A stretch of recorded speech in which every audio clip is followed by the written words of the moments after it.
Tell us about PULSAR HELIUM. What does the company do and how did it all begin? PULSAR HELIUM, as the name suggests, it's all geared towards helium. So we're part of a new industry which is going off and looking for primary occurrences of helium.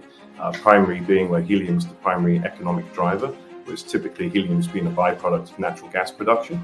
We look for reservoirs where it's helium dominant.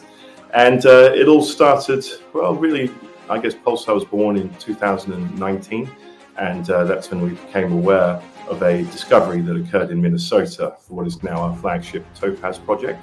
It was a helium discovery that was made by chance, a company that was out there drilling for nickel, and they actually hit gas, and that gas came back with extremely high elevations of helium, and that really got our interest.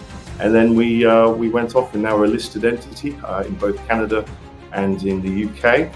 And we have the project in Minnesota, Topaz, and we also have a second project, which is the Tunu project, also primary helium in Greenland. That's great. I guess you're the CEO, so I guess maybe you could just tell us a little bit about yourself, and what brought you to this role. Yeah, sure. Well, I'm a geologist by background, so my career has been dominated in mineral exploration. So I started off actually with diamonds, and then platinum, and all sorts of things in between.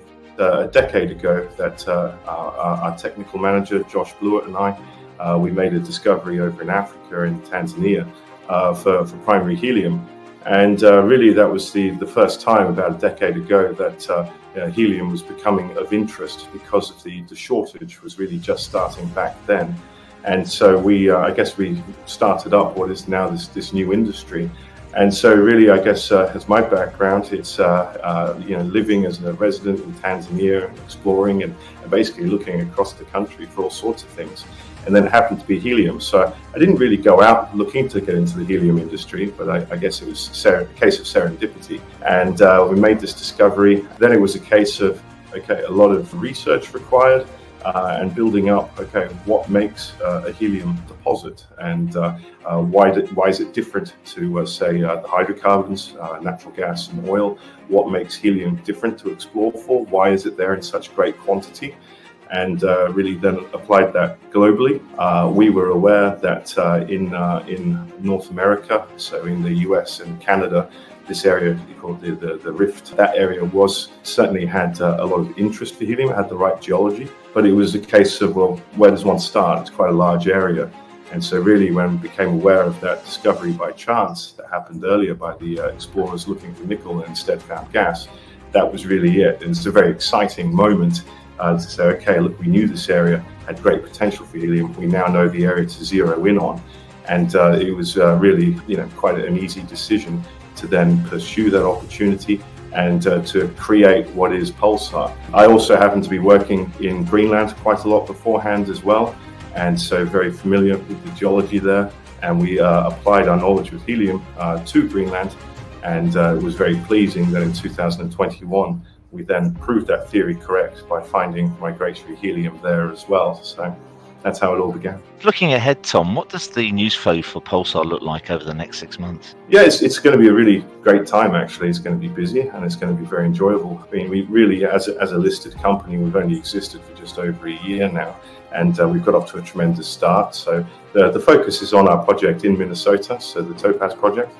We drilled that earlier this year, and that was successful in finding a high concentration helium that then naturally came up to surface. So really, it's now a case of furthering that discovery. And so what we've been doing in the meantime between the drilling and now is collecting additional geophysical data. So that's been seismic data and gravity data mostly. And that coupled with what we've learned from the well that we drilled, the jet stream well, we find that really it looks like we've just tagged the top of the reservoir, and that there is a considerable amount of material still to drill through. So the overall height of the reservoir that we are now looking to drill into in December next month is roughly about another 500 meters. So that really is quite exciting. So we've de-risked it as best we can with all the data that we've collected. The drill rig will be going out in a few weeks' time, and then going off and re-entering the jet stream well, and then deepening that through the entire height of the anticipated reservoir. But then on the back of that, may well, on a success scenario, have a good positive bearing on the resource estimate that we have out there. And then we'll also start to be looking at the project economics. So the next 6 months will be quite thick and fast. It should be a fun time. From an investor perspective, what kind of milestones should they look out for over the short term? Really building on the success of what we've just completed earlier this year with that drilling that we had. So we've only really looked at a fraction of our license area in Minnesota. We've only looked at about 13% of it. And where we've already drilled, we've got extremely high concentration helium naturally flowing to surface. So we got up to 14.5%, the highest rating of helium. And to put that in perspective, the industry regards anything which is 0.3% helium or higher to be of potential economic significance. So having double digits is really quite something. So really building on that success, increasing our knowledge of the reservoir, with any luck, increasing the size of the reservoir, and then going and stepping out from that, building on that success, and seeing really how big is it. And then we also have other opportunities within our license area. As I say, we've only looked at a fraction. So really looking at the other prospects and leads that we have, and then going off and eventually drilling those as well. So really for any potential investor, it's an opportunity to get into a project which is brand new, which has got world-class concentrations of helium, and where we've only really just touched the surface. So with any luck, we can continue with the success that we've had today.